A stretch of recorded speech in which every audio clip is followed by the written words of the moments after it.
Oui,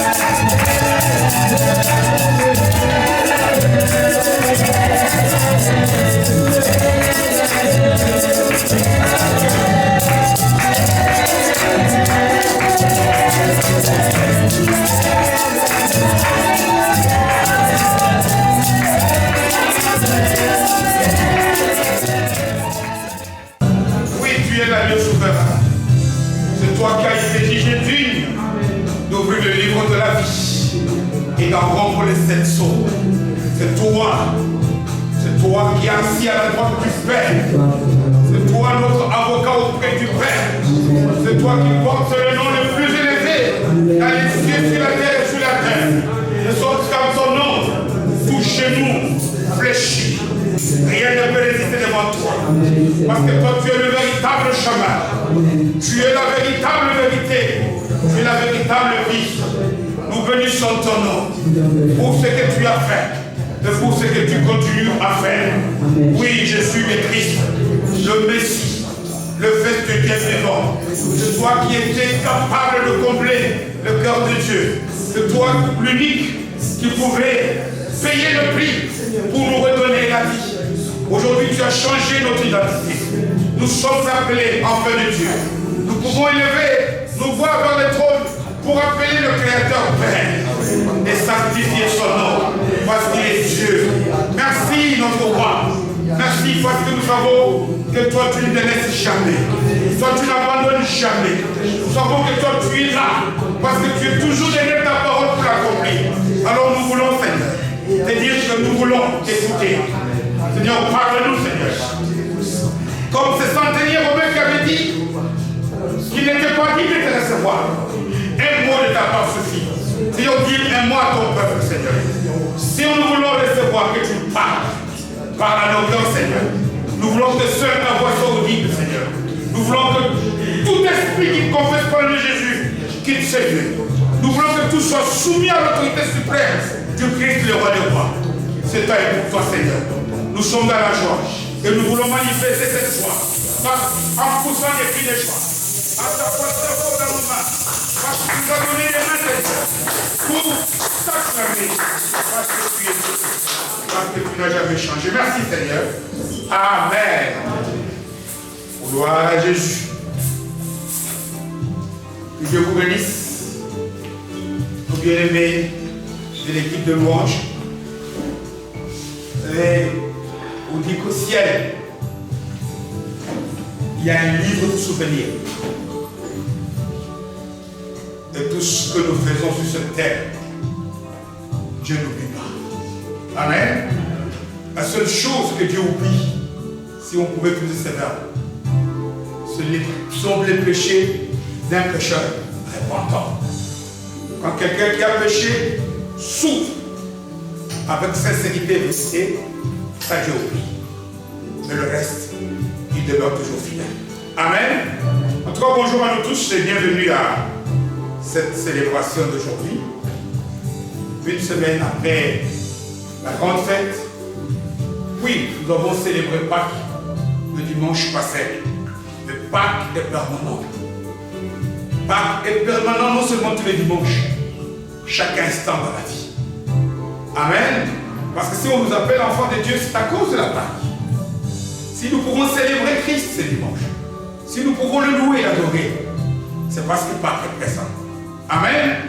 Que cet esprit de Pâques demeure à nous et que le Christ continue toujours à nous faire du bien. Aujourd'hui, ce dimanche, nous allons essayer de voir quelles sont les principales étapes pour qu'un enfant de Dieu puisse obtenir un exaucement. Quelles sont les principales étapes? Parce qu'il y a des étapes. C'est vrai que parfois, lorsque nous attendons des choses de la part de Dieu, nous pensons que les choses sont spontanées. Même les choses qui peuvent sembler spontanées, mais suivent toujours un certain schéma.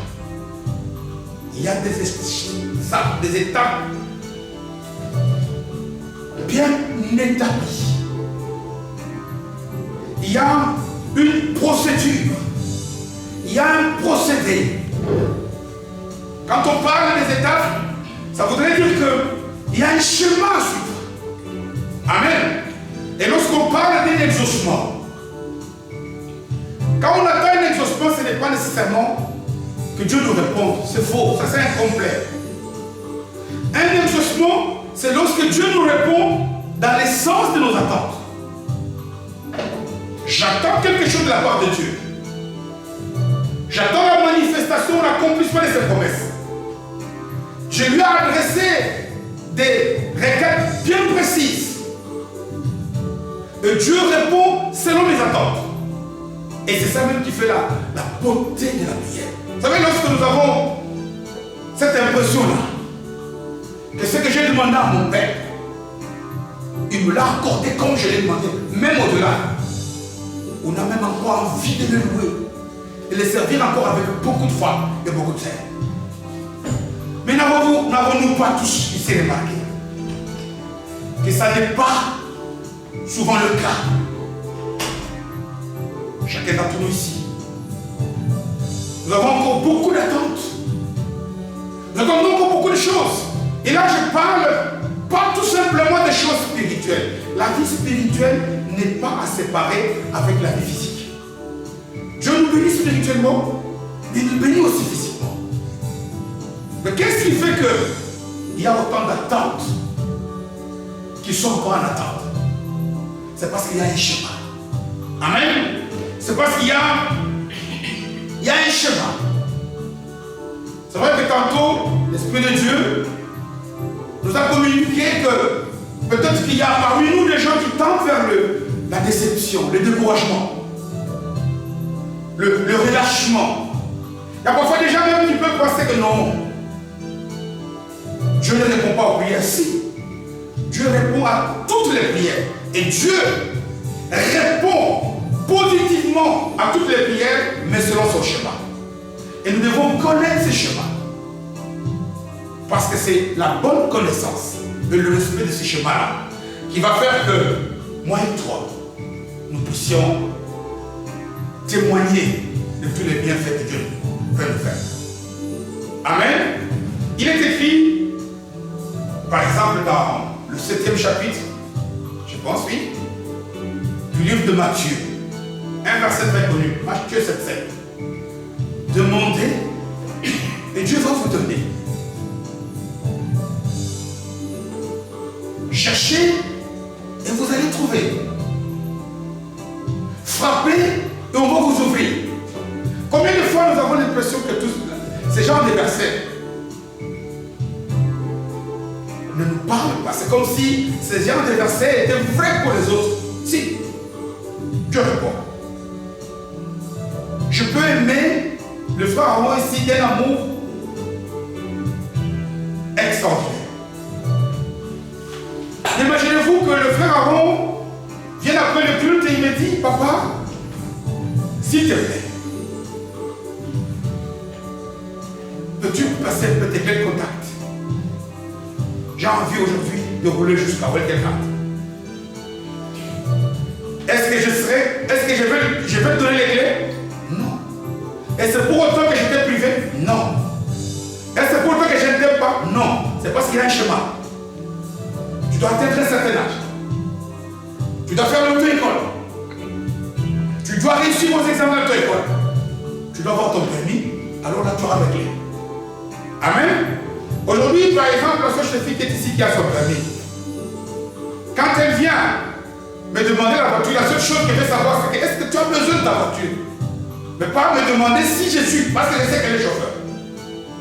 C'est la même chose ici. Ça, c'est un exemple simple pour vous montrer que notre méconnaissance de ces choses fait que beaucoup de gens sont dans le relâchement ou découragés. Ou même, il y a parmi nous qui commencent à se consoler. Ah oui, c'est vrai que ce 10 € là que j'avais eu autrefois. Non, j'ai dit ceci.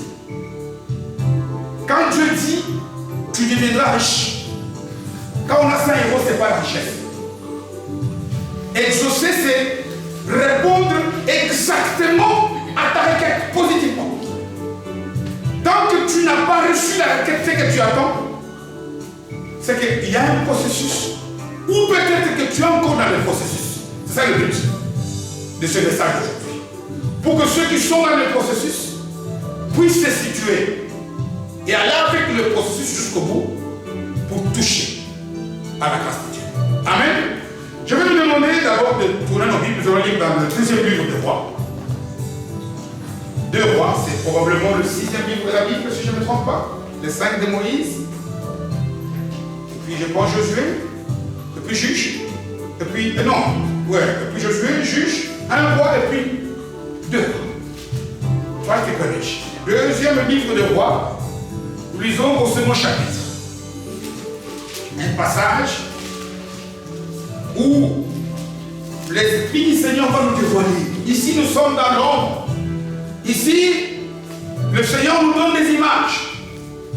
Mais ce qu'il est en train d'accomplir maintenant après la taille, la vraie. 2, 3, chapitre 2e, nous lisons à partir du 1er verset. On va lire une dizaine de versets. Détectez ceci dans la parole de Dieu. J'ai dit au nom de Jésus. Lorsque l'Éternel fit monter Élie, le prophète a été enlevé au ciel dans un tourbillon. Élie partait de Gilgal avec Élisée. Élisée sont ses disciples. C'est celui qui devait recevoir, qui avait une attente, parce qu'il avait reçu une promesse de la part de Dieu. Il avait reçu un appel et c'est lui qui devait succéder. C'était une requête. C'était un exaucement qu'il attendait de ses prières. Deuxième verset, il est écrit ceci. Et il dit à Élisée, reste ici, donc à Gilgal où ils étaient. Je te prie. Car l'Éternel m'envoie jusqu'à Bethel. Élisée répondit, l'Éternel est vivant, et ton âme est vivante. Je ne te quitterai point. Et ils descendirent à Bethel. Troisième verset. Les fils des prophètes qui étaient à Bethel sortirent vers Élisée et lui dirent, sais-tu que l'Éternel enlève aujourd'hui ton maître au-dessus de la tête? Il répondit, je le sais aussi. Taisez-vous. Et lui dit, Élisée, reste ici, donc à Bethel. Je te prie car l'Éternel m'envoie à Jéricho. Il répondit, l'Éternel est vivant et ton âme est vivante. Je ne te quitterai point. Et ils arrivèrent à Jéricho. 5e verset. Les fils des prophètes qui étaient à Jéricho s'approchèrent d'Élisée et lui dirent, sais-tu que l'Éternel enlève aujourd'hui ton maître au-dessus de ta tête? Et il répondit, je le sais aussi. Il lui dit, reste ici à Jéricho, je te prie, car l'Éternel m'envoie au Jourdain. Il répondit, l'Éternel est vivant, et ton âme est vivante. Je ne te quitterai point. Et ils poursuivirent tous deux leur chemin. 50 hommes d'entre les fils des prophètes arrivèrent et s'arrêtèrent à une distance vis-à-vis. Et eux deux s'arrêtèrent au bord du Jourdain. Alors Élie prit son manteau, le roula et en frappa les eaux qui se partageaient ça et là, et ils passèrent tous deux à Saïd. Lorsqu'ils eurent passé, Élie dit à Élisée, demande ce que tu veux que je te fasse pour toi avant que je ne sois enlevé avec toi. Élisée répondit, qui est sur moi, je te prie, une double portion de ton esprit. Il dit, tu demandes une chose difficile. Mais si tu me vois pendant que je serai enlevé avec toi, cela t'arrivera. Ainsi, sinon, cela n'arrivera pas, parole du Seigneur.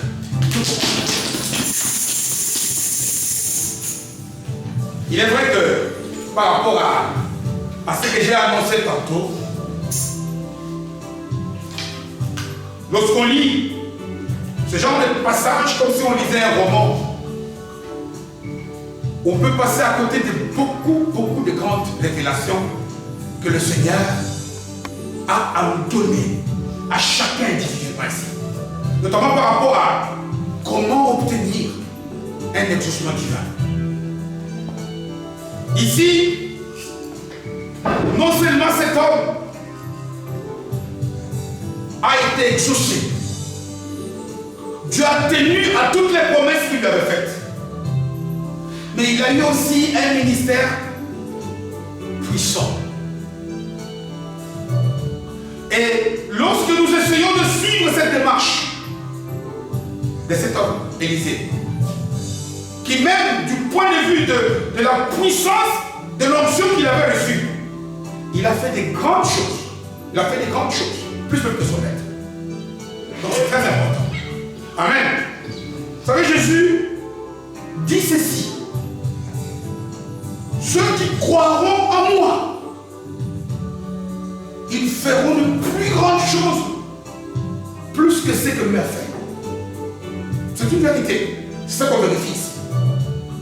Pourquoi? Parce que du point de vue humain, lorsqu'on va aujourd'hui en Israël, savez-vous pourquoi est-ce que lorsque Jésus, dans Matthieu 16e chapitre, quand il pose la question à ses disciples, il leur dit: qui dites-vous que je suis? Qui dites-vous que je suis? Vous savez, les premiers disciples commencent par lui dire, en lui donnant des réponses avant que Pierre ne réponde, ils disent: tu es Élie. Parce que du point de vue d'Israël, comparer Jésus à Élie, c'est comme comparer quelqu'un à une star. Tu sais, quand tu dis à quelqu'un: waouh, tu es Gracia, tu es une reine. C'est-à-dire que j'ai dit plus. J'ai dit que tu es riche. J'ai dit que tu es célèbre. Pourquoi? Parce que être une reine, c'est être au sommet parmi les hommes. Ces gens-là, comme Élie est une star, comme Jean le Baptiste sont des stars, eux ils croyaient que Jésus allait se poser. C'est parce qu'Élie est une très grande star. Mais imaginez-vous que du point de vue de l'onction, Élisée a fait des très très grandes choses que même son maître n'a pas pu faire. Beaucoup d'entre nous ici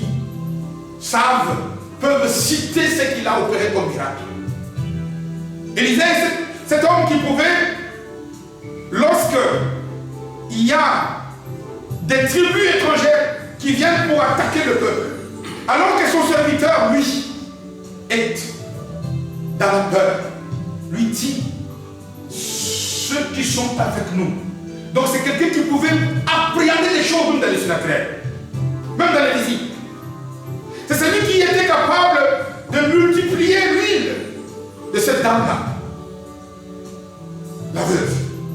C'est celui qui a même, savez-vous que dans l'ancienne alliance, Jésus a multiplié le pain. À la nouvelle alliance, on le lit dans les évangiles. Mais lui, il avait déjà préfiguré, il avait déjà fait, il a multiplié le pain, il a fait des tas de choses. Mais comment cet homme est-il parti des attentes qu'il avait de la part de Dieu jusqu'à avoir un ministère aussi puissant, aussi riche en fonction? Élisée, c'est pas parce que son nom figure dans la Bible, il était un homme comme toi et moi. Et eux encore, comme l'Épître aux Hébreux nous dit, ce sont des gens de l'ancienne alliance, alors que la nôtre est beaucoup plus puissante. Lui a fait des choses plus que son maître Élie. Mais moi et toi, nous sommes capables de faire au-delà. Parce que nous sommes en Jésus. C'est Jésus qui nous a fait cette promesse. Ceux-là qui croiront en moi, ils feront de grandes choses. Mais ici, comme je l'ai dit, les choses ne se font pas comme ça automatiquement. Lorsque nous lisons les passages bibliques, qu'on ne les lise pas comme si on lisait, comment dirais-je, l'article d'un journal. Comment pouvons-nous par exemple entendre, lorsque Jésus nous dit par exemple dans l'évangile selon Jean 15e chapitre, il dit: lorsque tu demeures en moi et que mes paroles demeurent en toi, alors demande. C'est qu'implicitement, pour aller voir la demande, il y a des choses à suivre. Demeurer en Jésus, ce n'est pas dire je te demeure en toi. C'est un schéma. Quand quelqu'un veut demeurer quelque part, on dit: moi je demeure à Aix-la-Chapelle. Ouais, non. Il y a toute une procédure. Il faut que tu trouves d'abord un logement. Et puis il faut que tu tu puisses conclure un contrat de bail. Il faut que tu ailles à la commune, etc., etc. Il y a une procédure. Lorsque Jésus nous dit, par exemple, dans l'évangile selon Marc, tout ce que vous demandez avec foi, croyez d'abord que vous l'avez reçu, alors vous le verrez s'accomplir. Il y a un schéma. Nous ne devons pas nous attarder que le fait que nous attendons des choses. Nous devons essayer de voir quel est le schéma. Qu'est-ce que nous devons faire? Lorsque ici nous lisons le texte que je viens de lire ici, on voit des gens qui quittent une ville, Gilgal. Ils vont à Bethel. Et puis ils vont à Jéricho. Et c'est arrivé au Jourdain qu'il me dit maintenant, qu'est-ce que toi tu veux que je fasse? C'est que toutes ces étapes, spirituellement, ont une signification. Donc, notre message, c'est lorsque nous prions par rapport à ça, demandons au Saint-Esprit, aide-moi. Suis-je encore mon Gilgal? Parce que ce n'est pas à Gilgal où Élie lui a dit, maintenant tu attends quoi de moi? Ce n'est ni à Bethel et ce n'est ni à Jéricho. Où es-tu? Bien-aimé, si tu es encore à Gilgal, il faut attendre encore. Bien-aimé, si tu es déjà à Bethel, tu as fait un pas. Continue. Le plus important dans ce genre de message, c'est que moi et toi, nous puissions demander au Saint-Esprit qui nous ouvre l'entendement, qui nous donne le discernement pour saisir, capter toutes les vérités qui sont cachées derrière ces messages. Il y a ici un schéma en 4 étapes. Il y a ici une procédure. Et dans chaque procédure, vous verrez qu'il y a des choses que cet homme devait faire et il y a des victoires qu'il devait rencontrer. Parce qu'à chaque étape, tu verras par exemple son maître Élie qui lui pose la question, reste ici. Combien de fois parfois ton maître t'a dit, veux-tu rester ici et tu t'es contacté? Peut-être tu peux. Parce que c'est lorsqu'il devait aller jusqu'à voir l'enlèvement, lorsqu'il doit achever le processus jusqu'au bout, c'est alors qu'il devait voir la main de Dieu. Et c'est ce que nous essayons, par la grâce de Dieu, de partager maintenant. Le texte est clair. Il commence par nous dire, lorsque l'Éternel fit monter Élie, c'est-à-dire que l'enlèvement a eu lieu au-delà du Jourdain. Mais lorsque le texte commence, il nous dit d'où a été le point de départ. Il nous dit, lorsque l'Éternel fit monter Élie au ciel dans un tourbillon, Élie et Élisée, bien sûr, partaient tous les deux de Gilgal. Donc, en d'autres termes, Gilgal, c'est le point de départ. C'est partout, c'est par là que les choses commencent. Gilgal, c'est là où les choses commencent. Lorsque tu attends, je ne sais pas ce que tu attends de la part de Dieu. Est-ce que réellement, le départ de quelque chose, si tu veux que Dieu te bénisse, la première des choses que tu dois connaître, c'est qu'est-ce que tu attends effectivement de la part de Dieu. Beaucoup de gens viennent comme ça à l'église. Quand on vient à l'église, tu attends quoi? Aujourd'hui, tu es venu de chez toi. Admettons que ici, c'est le début, tu es à Gilgal. Tu es venu, tu attends quoi? Il ne faut jamais aller vers Dieu sans aucune attente. Il ne faut jamais aller, quand tu vas au culte, tu te lèves le matin. Quand tu te mets même à prier, le départ c'est quoi? Savoir pourquoi je vais aller.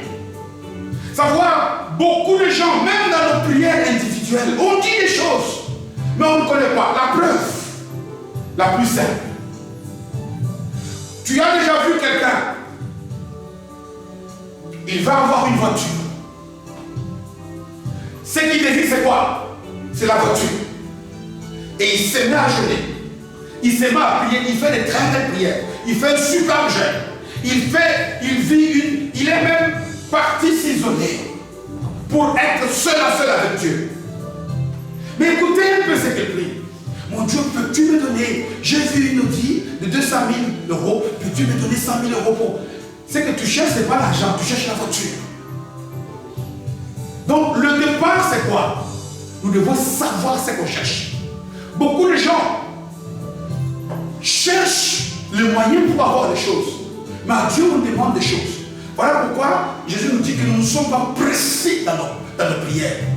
Nous avons beaucoup d'attentes. Nous ne savons pas ce qu'on attend de la part de Dieu. Nous devons commencer par Gilgal. C'est que cet homme, vous voyez le texte nous dit, Élie savait, il a mort à Gilgal. Il savait déjà, vous voyez que même le fils du prophète en parle. Il savait qu'au bout, il y a l'enlèvement. Mais il était précis. Cet homme, Élisée, qui savait que lui, ce qu'il voulait, c'est recevoir le manteau, l'onction, succéder. Parce que vous savez qu'à leur époque, être prophète des nations, c'était une mission noble. Parce que les prophètes à leur époque, même les rois, parce que c'est eux qui consacraient les rois. C'était des gens très très importants. Être prophète, il avait une demande et il savait que tant que je n'ai pas encore touché, palpé, je ne l'abandonne pas. Mais ce qui est important ici à signaler à cette étape, c'est quoi? C'est que nous devons, chaque fois que nous allons dans la présence divine, que ce soit dans nos prières individuelles, que ce soit au culte, nos attentes doivent être connues et précises, même de nous-mêmes. Parce que nous avons déjà partagé ici. Écoutez-moi, par exemple, cette femme, la dame à la place des sorts. Elle reçoit un rêve à une parole qui vient de son cœur. Parce qu'il est écrit que nul ne peut venir au Père sans que lui nous l'appelle. Si cette dame a eu cette intuition, que si je peux toucher le poids de sa robe, je serai guéri. Elle n'a pas dit, elle était ferme, elle savait ce qu'elle cherchait. Quand elle est partie, elle, ce qu'elle voulait, c'est que tout faire pour toucher le poids de ta robe. Tu viens au culte, tu pries, tu sers, tu t'attends à quoi précisément? Vous savez que les gens qui s'attendent au moyen plutôt qu'à la chose, ces gens-là sont encore à quelqu'un. Jusqu'à ce que Dieu lui-même se rende compte que lui-même c'est ce qu'il cherche. Parce qu'imaginez-vous, si ce que Dieu veut te donner, c'est la voiture. Si ce que tu cherches, c'est la voiture, mais tu demandes l'argent, Dieu est illimité. Si par exemple, il suffit d'aller trouver frère Nicolas pour qu'il te donne la voiture, cadeau, tu n'en as pas. Parce que toi, tu ne regardes qu'aux banques, tu ne regardes qu'aux demandes de crédit, tu ne regardes qu'à ton salaire. Non! Nous devons être précis. Non seulement nous devons être précis, nous devons servir Dieu, nous devons toujours aller dans la présence de Dieu, tout en sachant précisément nous-mêmes pourquoi nous y allons. Nous devons être fixés, on ne peut pas venir faire comme les chrétiens aujourd'hui viennent aussi à l'église comme ça. Oh mais j'étais au culte. Tu sais que quand tu vas quelque part avec l'esprit d'avoir quelque chose, même ta manière d'agir va t'aider à obtenir ce que tu veux. Tu ne peux pas aller à la commune, tu arrives à la commune, et puis l'huissier qui est devant, il te dit, mais tiens, monsieur, vous faites quoi? Je ne sais pas. Faites-moi ce que vous voulez. Non! Tu dois savoir pourquoi. Les gens viennent au culte, ils ne s'attendent à rien. Voilà pourquoi ils retournent même vite. Beaucoup de gens ne sont même pas arrivés à quelqu'un parce que quelqu'un c'est au moins là où tu sais ce dont tu as besoin. Tu cherches quoi? Tu cherches quoi? Moi j'aimerais que nous sommes toujours dans l'esprit de Pâques comme je l'ai dit. Pâques c'est voir, c'est vivre. Pâques c'est la vie nouvelle. Cette vie nouvelle doit être visible. Tu t'attends à quoi? Lorsque tu viens, tu t'attends à quoi? Si en venant d'ici, tu n'avais pas ça en tête, que l'esprit t'aide. Pour que tu puisses, pendant ces temps qu'il nous parle, chercher à prier, chercher à avoir des idées précises. Si cet homme, Élisée, ne savait pas ce qu'il voulait, aussitôt même que son maître lui a dit tu peux rester ici, il l'aurait fait parce qu'on dit que c'était quelqu'un de très fidèle. Si vous lisez, il était très fidèle. Et nous verrons vers la fin que c'est que son maître est en train de lui dire tu peux rester ici. C'est pas qu'il ne veut pas. C'est ce que le maître nous fait aussi. Parce que dire à quelqu'un reste ici, ça peut dire avec ces mots, mais ça peut paraître, il y a des moments où Dieu voudrait voir notre propre endurance, où Dieu voudrait voir notre propre détermination. Moi, je n'ai jamais vu un enfant qui dit papa, maman, j'ai faim, donne-moi à manger. Et puis maman, papa, il dit non. Et puis c'était. C'est jusqu'à ce que. C'est jusqu'à ce que. Quelqu'un qui, lorsque tu lui dis, ah, laisse, il ne voulait pas savoir. C'est que tu vas avoir, tu vas insister. Jusqu'à ce que même tu vas être comme plus que cette dame qui était devant le juge. Ou dit, ah, j'en ai marre. Va regarder, il y a des malades souvent manger. Nous devons servir Dieu tout en sachant pourquoi on le sert et tout en étant même précis. Dieu a des méthodes infinies. Notre Dieu est illimité. Lorsque tu demandes, comme l'avait fait l'autre fois, ces malades de Bethesda, tu veux être guéri. Je n'ai personne. Tu sais, heureusement que c'était Jésus. Si c'était un humain, il allait dire, bon alors attends jusqu'à ce que tu auras quelqu'un.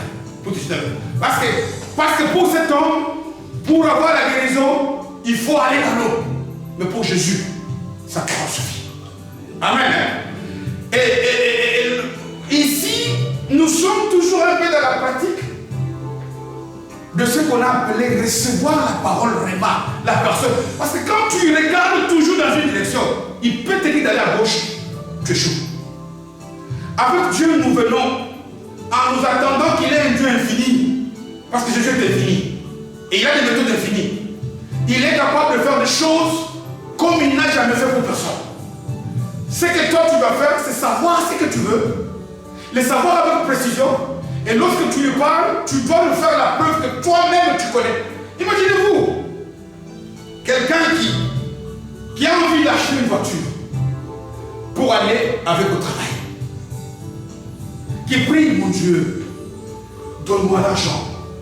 J'ai envie de m'acheter une voiture. Ce qu'il demande à Dieu, ce n'est pas la voiture. Il demande l'argent. Savez-vous que l'argent est super. Dieu peut mettre dans ses mains l'argent. Et puis un autre besoin surgit. Il dit, ah, j'attendrai, je ferai. Parce que quand Dieu te donne l'argent, tu ne vois pas un monsieur qui vient, ou bien un numéro RIA, ou un union qui te dit, ça vient du ciel. Non. Dieu peut passer peut-être par une rencontre. Dieu peut passer par une activité. Dieu peut passer, tu as travaillé, et puis par après, tu vois par exemple une lettre circulaire qui applique, oh, l'entreprise a fait beaucoup de bénéfices. On va donner à n'importe qui 1000 euros. Pour toi, c'est Dieu. Toi, tu sais si tu es un enfant de Dieu. Mais cet argent, si toi, tu ne connais pas ce que tu veux, toi, tu vois, ça c'est l'argent du patron. Et tu vas toujours continuer à dire, Dieu, donne-moi l'argent pour acheter la voiture. Ça, c'est autre chose, ça, c'est pour mon patron. Non, soyons précis. Et vous voyez, nous voyons très bien que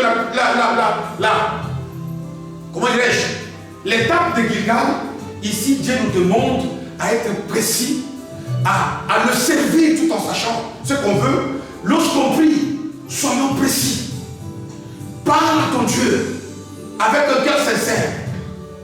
Parle à ton Dieu comme il attend, comme toi tu veux. Dieu est omniscient.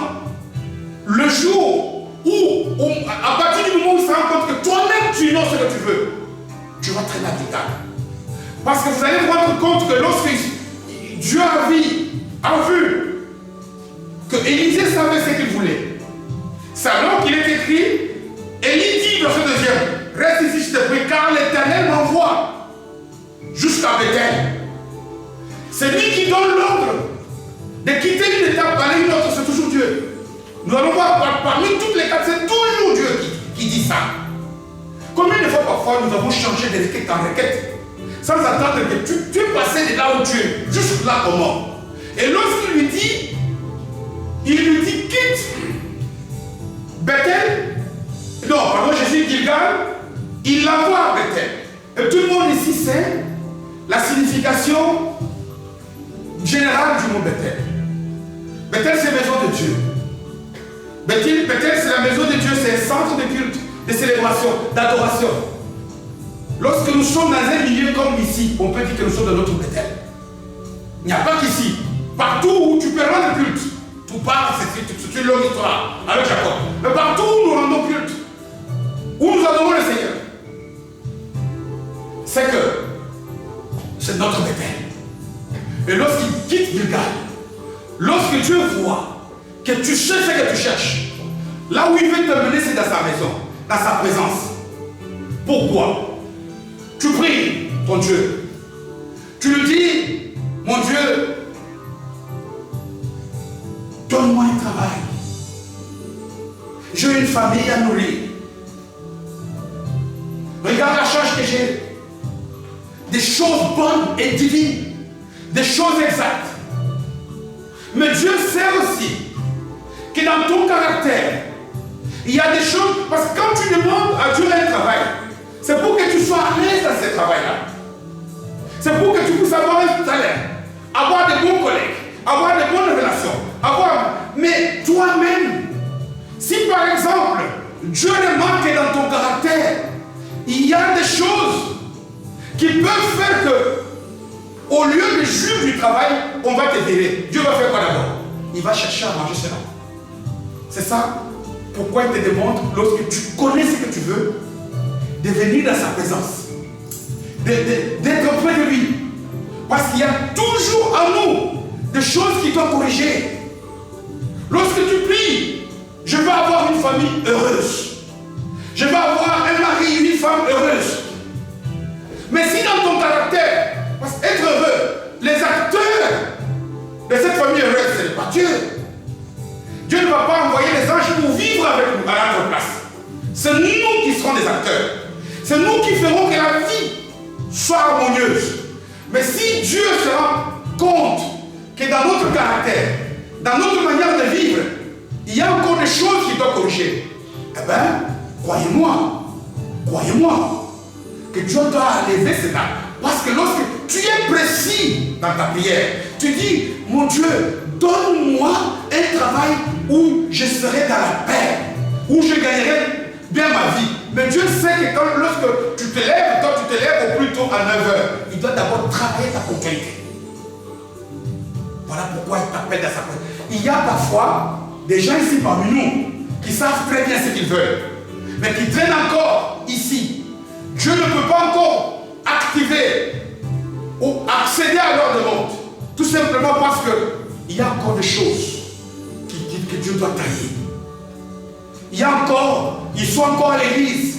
C'est comme par exemple, je parle ici. Ce n'est pas moi, c'est Dieu qui parle par la bouche peut-être de moi. Peut-être qu'en ce moment, il te dit des choses. Il nous dit des choses, il me dit des choses. Pourquoi? Parce que ces choses-là, avoir un bon travail, oui. Avoir un bon salaire, oui. Mais si je ne sais pas respecter la discipline, s'il y a en moi le vol, je ne veux pas voir un collègue qui a placé son porte-monnaie. Mais Dieu doit enlever ça. Je ne serai pas heureux à ce travail-là. Et beaucoup de gens qui connaissent ce qu'ils veulent traînent encore à Bethel parce que Dieu doit arranger certaines choses. C'est un peu comme par exemple cet exemple que j'ai donné pour le faire. J'ai dit, mais il a beau me demander cela. Je veux bien vouloir l'aider, mais il doit atteindre un certain âge. Il doit passer son permis. Alors je lui donnerai les clés. C'est la même chose. C'est la même chose. Maintenant, on peut dire que le frère aussi sait réellement que sa demande, c'est de conduire ma voiture. Mais ce qu'il doit savoir, c'est que Dieu doit enlever encore les écorces qui vont. Je dis ceci. Lorsque Dieu nous bénit, mais les acteurs, c'est nous. Alors les acteurs doivent vivre, mener une vie qui corresponde à ce qu'ils puissent conserver ce que Dieu leur donne. Imagine-toi, tu pries pour avoir, je ne sais pas moi, un mariage. Et puis après, c'est des problèmes. Mais tu diras, mais Dieu, pourquoi? Mais non, ce n'est pas Dieu. Souvent, c'est nous, les acteurs. Parce que si moi, j'ai commis une erreur, d'où est partie cette erreur avec Dieu?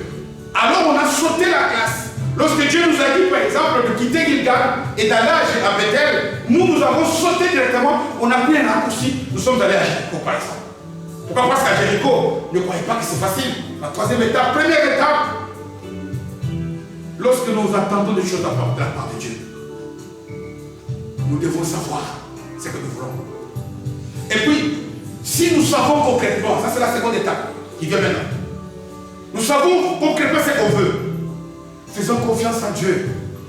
Peut-être qu'il y a encore, parce que ces choses-là, c'est par là qu'il va peut-être dans des prédications, toi tu viens. Mais pourquoi aujourd'hui? Premier thème, ce sont les mensonges. Tu sors, tu dis, Dieu m'a parlé. C'est le remarque qu'il t'a donné. Ce sont par exemple d'être colérique. Ce sont par exemple, nous devons nous rendre. On a dit par exemple ici, on fera le bilan. Tantôt, nous arrivons au mois de juin. On a parlé, Dieu nous a dit de poser des actes de compassion. Ce n'est pas que l'argent. Dieu attend, Dieu nous voit. Et ces actes-là, nous ne devons pas attendre de poser des grands actes. Ça peut mettre par des petits gestes. Un petit geste, ce n'est pas seulement donner l'argent. Allez par exemple rendre visite à un malade. Allez par exemple consoler quelqu'un qui est dans la difficulté. Parce que nous disons que Dieu est un Dieu qui par son esprit nous console. Mais il nous console par le biais de ses enfants qui viennent manifester la compassion de Dieu. La compassion de Dieu n'est pas que spirituelle, elle doit être physique, vécue. Voilà pourquoi lorsque nous quittons Gilgal, le point de départ où nous savons ce que nous voulons, il y a une phase. La longueur de chaque phase dépend de la manière dont toi tu accueillis la leçon. La manière dont toi tu as assimilé ce que Dieu te dit. Si par exemple il y avait un point négatif qui fera que l'exaucement va être trahi par cela, si tu changes en un clic, Dieu te fait passer à l'étape. Le troisième par exemple, qui est l'étape, la troisième pardon, qui est l'étape de Jéricho. Jéricho, tout le monde sait que lorsque le peuple d'Israël a traversé le Jourdain, à l'époque où il devait aller dans la terre promise, c'est là où ils ont d'abord rencontré, donc c'était la frontière, c'était là où il y avait des murailles, c'était là où il y avait, où le peuple de Dieu, Dieu leur dit, alors que les espions leur avaient déjà dit comment la ville contenait des géants, alors que la ville était fortifiée, alors que le géant était costaud, Dieu leur dit, ne faites rien, ne faites rien, de tout que le tout. Et puis après les murs. Alors Jéricho s'est manifesté. Qu'on comprend ce que Dieu nous dit. Et qu'on est obéissant. Parce que chaque fois que tu demandes quelque chose de la part de Dieu, sache que Dieu, qui voit le passé, le présent, l'avenir, cherche aussi à voir si c'est utile qu'il te donne toi. Imaginez-vous si par exemple c'est que moi, je demande pour qu'il me donne beaucoup d'argent. Et que, parce que beaucoup de chrétiens aujourd'hui ils ont peur de prier pour avoir beaucoup d'argent. Ce n'est pas l'argent qui est mauvais, c'est l'amour de l'argent. La racine de tous les mots, c'est s'attacher. Ça peut être même 100 €. Pas seulement la richesse, ça peut être 10 €. Tu tiens à ça, à tel point que dans la poche, si ça sort, tu sais pas poche vite. Ça c'est l'amour de l'argent, qui est la racine de tout péché. Mais l'argent, si c'est pour les bonnes œuvres, pour le mal. Et regardez tous nos patriarches, c'était des gens richissimes. Ils avaient des bêtes, des animaux, mais ils savaient quoi faire. Ils savaient quoi en faire. Mais tout ça, Jéricho, c'est l'épreuve de l'endurance, de l'obéissance. Parce que vous verrez que lorsqu'ils arrivent à Jéricho. Non seulement les fils des prophètes qui ont commencé dès la première étape. Oh, est-ce que tu sais ça? Est-ce que tu sais ça? Vous savez, il y a toujours des voix. Des gens qui croient connaître des choses plus belles que Dieu. Que toi, tu es dans la patience. Et toi, eux, ils viennent. Ils viennent pour te montrer qu'ils connaissent même plus que Dieu. Qu'est-ce que cet homme a fait? Cet homme a toujours fait taire ces voix-là. Parce que il y a parmi nous ici des gens qui ont déjà avancé avec Dieu. Mais il y a des voix, des fils de prophètes ici, qui viennent pour leur dire, bon, toi aussi, depuis combien tu as attendu? Et si tu fais ça, qui veulent montrer, ça va être, attention.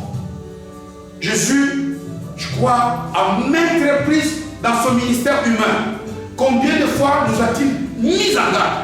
Faites attention à ce que vous entendez. Et faites attention à la manière dont vous entendez. On ne peut pas exposer nos oreilles à n'importe quoi. Parce que la foi en quelque chose vient de ce que tu entends de la chose. Regardez que lorsqu'il voit que nous sommes à Jéricho, c'est l'étape qui précède la finale. On parle ici qu'ils sont sortis 50. Montre de la résistance parce que tu fais. Ne te décourage pas. Ne pense pas que c'est... Commence pas à te consoler que non, la volonté de Dieu, c'est que ici, quand je parle, il y a ce qu'on appelle la grâce que Dieu nous donne parce qu'il est grâce. Mais exaucer, c'est Dieu, quand Dieu accède à ce que toi tu attends de lui. C'est toi qui lui as fait la demande. C'est toi qui attends. Moi je veux ceci. Et Dieu le fait. Mais c'est au-delà de ce que Dieu, tous les jours ici, le fait que je peux parler ici, c'est une grâce. Dieu nous bénit. Mais ici je parle du moment par exemple je manque de voix. Et que moi je dis Dieu donne-moi la voix maintenant parce que je dois prêcher. Ça c'est la demande qui vient de moi. C'est cette demande-là. Exaucer, c'est lorsque Dieu répond positivement à une requête que moi je lui ai adressée. Attention, lorsque nous tendons vers la fin, alors il y a beaucoup de vies de prophètes. Il y aura beaucoup de difficultés. C'est alors, ça c'est ce moment-là, que moi et toi, nous devons tout faire pour manifester de l'endurance. Beaucoup lâchent prise avant. Beaucoup se découragent. Le maître des temps et des circonstances, c'est Dieu. Celui qui connaît quand c'est le bon moment pour passer d'une étape à une autre. C'est lui qui sait. Parfois nous venons, quand nous venons par exemple à Dieu, et qu'après un certain temps on se décourage, on lâche prise. C'est que nous-mêmes on ne connaît pas ces dieux-là. Nous-mêmes on ne connaît pas la majeure d'Adieu de ces dieux-là. Parce que Dieu nous dit que c'est lorsque nous manifestons de la persévérance, imitez ceux-là qui ont manifesté la foi et la persévérance, l'endurance, la détermination. Dieu veut parfois que tu insistes. Même Élie, le grand prophète, alors que c'est Dieu qui lui avait dit qu'il va à nouveau faire pleuvoir, c'est à la 7e reprise. Imaginez-vous si Élie s'était arrêté à la 6e. Et même d'ailleurs à la 7e reprise, on nous dit qu'il n'y avait qu'un petit ouvrage. Est-ce que tu es en train d'insister? Est-ce que tu es en train, peut-être parfois, est-ce que tu as lâché? Nous sommes dans une période où moi j'aimerais que la Pâque, pour toi et pour moi et pour nous tous, soit une Pâque pratique. Notre Dieu est un Dieu pratique. C'est un Dieu des œuvres achevées. Moi, ma prière, c'est que la grâce que Dieu manifeste dans la vie soit pratique. Le même Élisée dont on parle ici, l'un de ces miracles extraordinaires qui illustre très bien cette étape de Jéricho, c'est quoi? C'est lorsqu'il avait de rien général, pas rien, c'est rien, Naaman. Je pense au 5e chapitre du même livre. Regardez que cet homme qui vient, qui dit, etc., qui avait reçu l'esclave juif, etc., qui est venu, qui s'attendait, on dit que Élisée n'est même pas sorti de la maison et lui a envoyé un message pour lui dire qu'il se jette cette fois dans le fleuve. Imaginez-vous, l'épreuve la plus difficile, c'est qu'on soit capable d'accéder aux choses simples que Dieu nous donne. Vous voyez, les choses que j'ai dit ici sont simples.